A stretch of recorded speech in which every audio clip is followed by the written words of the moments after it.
Welcome to Black Myth Wukong minimal spoiler review, you long-armed bastards. First of all, thanks to Azzray for gifting me the game so that I get to experience it and do the review. And what an experience it was. Played for about 50 hours and finished almost all the quests with secret ending complete. If some boss footage is choppy, it is because of recording during streaming, which for some reason makes everything stuttery. Nothing to do with optimization of the game, because my experience regarding frame rate has been great. Couple of slowdowns here and there, but that was truly a rare occurrence. Played on high settings, but not the highest, at 60 frames per second. Also not gonna comment here on the drama surrounding the game and activists attacking it. By the way, there's plenty of women in Black Myth Wukong after chapter 2, so no problem there.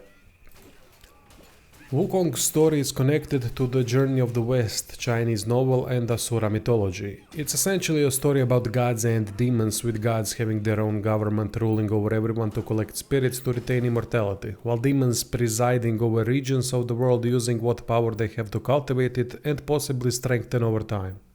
Wukong, a demon monkey, has reached the Buddhahood but rejected the divine, so Erlang and the giants are sent to deal with the little defying bastard. Wukong gets dismembered after one of the most epic intros I've seen, and body parts are given as relics to the demons. Player takes control of a monkey with the goal of collecting relics to resurrect Wukong. Long journey takes the player through 6 chapters full of new stories and secret ones too. Storytelling can be a bit confusing at times, as it is quite artistic, but it's high quality and with fantastic presentation. Each chapter tells the ruling demon's personal story and connection to its region. These stories can be quite emotional in portraying the world as it truly is, and how neither gods nor demons are any good for the most part. What is particularly interesting is the way secret areas in each chapter have been done. Instead of making secrets some meaningless collectibles, whole areas are unlocked that offer new challenges, rewards, and tell a meaningful story from the past connected to the chapter's main character. By completing each secret area and treasure hunter quest, chapter 3 secret area unlocks with a secret ending and secret end boss with an epic fight. Each chapter brings new enemies and bosses, with each having their own lore entry. Game is full of mythological entries that complete the world and each chapter. Might as well mention this now. Black Myth Wukong is the most impressive game in terms of enemy diversity I've ever seen. Each chapter has a whole set of different enemies with barely any repeating. Not to mention a crazy amount of diverse bosses, with each bringing a different challenge and lore. For me, enemy diversity is the most impressive thing about this game. Talking about crazy diversity and insane creativity, Wukong has such a crazy cast of characters that can be rarely seen. Well written as well. Especially the boar companion, that is so damn fantastic, you just can't get enough of the little bastard. Then the headless wandering rock star, making the whole chapter better with his music. To summarize, story, characters, lore are fantastically done. At times you might lose the connection to the general story and forget what is the purpose of it all due to the focus on chapter stories, but the last chapter is all about you, and it's a peculiar one, no doubt. 2 endings also give different insights on the player's role in this whole gods, demons and Wukong mess. Each chapter has its own setting. Snow, barren land, forest, doesn't matter what it is, locations are incredibly beautiful, with tons of details. Rolling in snow and watching how it accumulates on armor is a small detail that made me very happy for some reason. Expect a bunch of details on everything, small and big. Even the barren land setting looks amazing. Extra effort paid off because I thoroughly enjoyed going through every damn location, at least aesthetically. Game science hasn't missed a beat in this aspect. Level design is linear, with a couple exploration paths that are usually connected to secret areas and quests. What I like about the level design is that every place on and off the beaten path has some sort of significance. Can't recall a single location that was pointless. I prefer this type of design to empty time-wasting areas and repeatable tasks that offer nothing new, but are just there to kill time. Only negatives here are the invisible walls that can bring the immersion down a notch, and lack of a dedicated map that could help with orientation, as it can be confusing at times to navigate through certain areas. Strange that they went with this design considering how polished this game is aesthetically. Could have just put high rocks or a bunch of trees or something. Then again, that would remove a lot of beautiful vistas. I guess with invisible walls they have avoided a lot of cheap deaths by players willing to explore every nook and cranny thinking that there might be something hidden. Now we come to gameplay, which is combat and combat only. In a game like this, platforming elements are not necessary. Combat is fantastic, what can I say? It's maximally engaging, aesthetically pleasing, simple enough but also complex to master with cool spells that constantly change the dynamic of each fight. Definitely more skill based than stat based, but I'll get to this specific point later. Also, combat animations are second to none, which adds a lot to combat. Hit impact is done nicely too and is complemented with amazing sound effects. Combat is a mix of light attack combo with a significant heavy attack. By attacking with light attacks, focus points are acquired, which are then used to empower the heavy attack. Heavy attack type transforms with each of the three stances, changing drastically how it plays out. Smash stance is an aggressive one with early parry option. Pillar stance is a crazy one where the monkey jumps onto his stuff and can avoid enemy attacks completely followed by an elongated attack. Thrust stance covers a huge distance after a very helpful step back. More focus points can change the animation and impact of the heavy attack. Next to classic attacks there are 4 spell slots with really cool spells. Immobilization can paralyze almost every enemy in the game briefly. Ring of Fire offers buffs and does damage. Cloud Step makes a clone of the monkey while the player becomes invisible. Rock Solid turns you into a rock to deflect any attack no matter the strength. Pluck of Many that creates many capable duplicates, and a transformation that allows playing as a completely different character briefly. Transformation adds so much to the game I can't even begin to describe. Changes the dynamic completely, with each transformation having different attacks and specialties. One of the game's secrets is the transformation into a very powerful character after defeating him, which is a challenge on its own. All of the spells work amazingly with the combat system and allow for different tactical approach.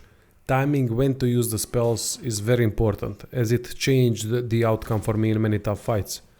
Immobilization, Rock Solid and Cloud Step are so much fun to use during each fight because they function so smoothly and in rhythm, it is incredible. Next to spells and melee there are special spirit attacks and vessel buffs. Spirits are consumed by defeating them and offer passive bonuses next to brief transformation to perform their attack and then changing back into the monkey. Also requires good timing to use. There are so many spirits that it would take too long to name them all, each vastly different from one another. They can be quite useful when used correctly.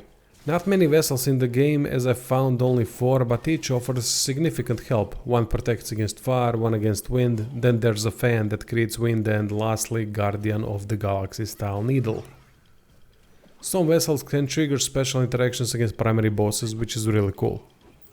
Overall, again, I don't have anything bad to say about the combat system. It is well polished, creative and thought out, and it's a joy to battle it out with the big bosses. Talking about bosses, Black Myth Wukong has an insane number of bosses with a couple truly unreal fights that are gonna blow your mind in one way or the other. I don't want to spoil anything significant here, so just gonna show a couple of minor boss fights because I want you to experience everything yourself fully. Diversity is insane, same as with the normal enemies. Couple side bosses that are connected to quests and secrets like frog bosses and cards are repeated, but that's all I can think of. Every boss is so detailed in aesthetics, movesets and mechanics. There are also secret mechanics for lots of them. Combine that with the aforementioned player stances and spells and you get a constant influx of interesting boss fights with varied degrees of difficulty.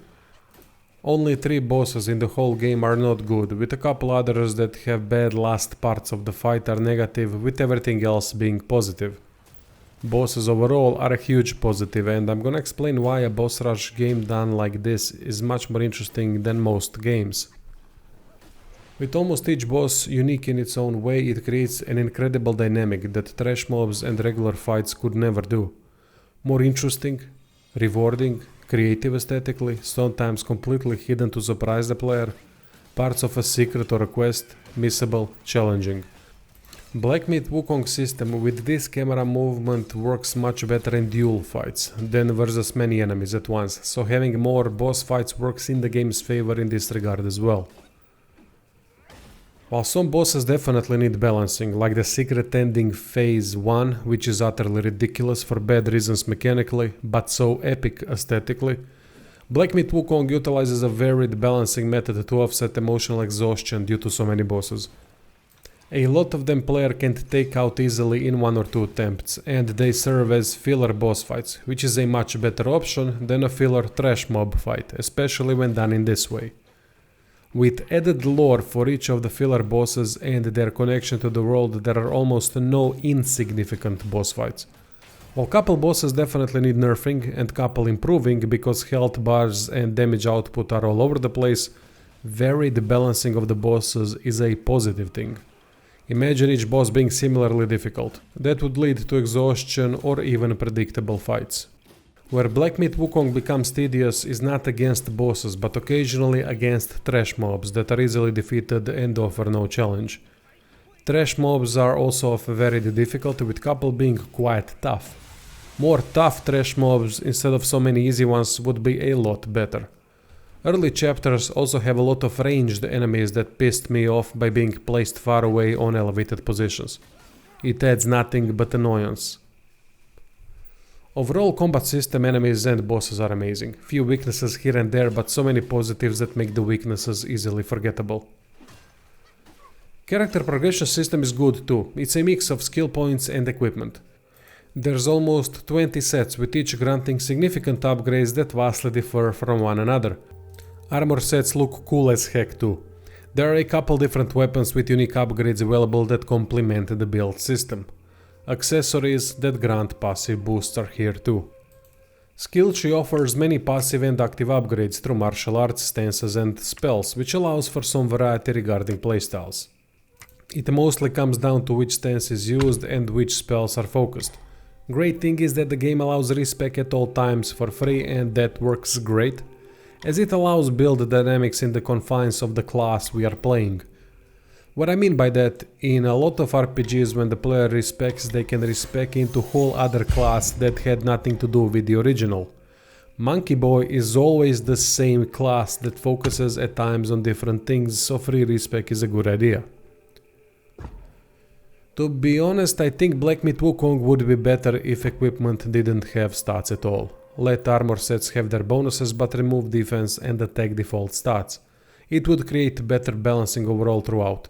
For example, I've defeated the Blacksmith and Last Long quite easily after reaching chapter 6, and both were easy fights because of my stats. Then started New Game Plus and was running through everything too easily also because of the stats. Stats don't offer much in a game like this, as it can create too big of a discrepancy at times. It's the reason why some bosses have insane health bars and damage output to counteract the player's stats, but it just creates even further disbalance between the bosses, and not in a good way in some cases. Let's wrap this review up. Presentation wise, this game is 10 out of 10. Music is some of the best you'll ever hear, sound effects are perfect, visually the game looks amazing, locations look amazing, animations are amazing, enemies look amazing, voice acting is amazing. I'm boring you, I know, but it's true. Tried playing with English voices, but for me it didn't work as good, so I switched to Chinese and it was much better. Black Myth Wukong is a special game. It is a unique experience that not many will be left indifferent to. Can't recommend this game enough. I was thinking maybe giving it an 8 at first with potential 9 due to some of the weaknesses, but for me, even with the weaknesses, it is an amazing game, so here is a 9 with the same potential. Check out description for merch stuff, Patreon and subscribe star links, and see you soon. Thanks for watching.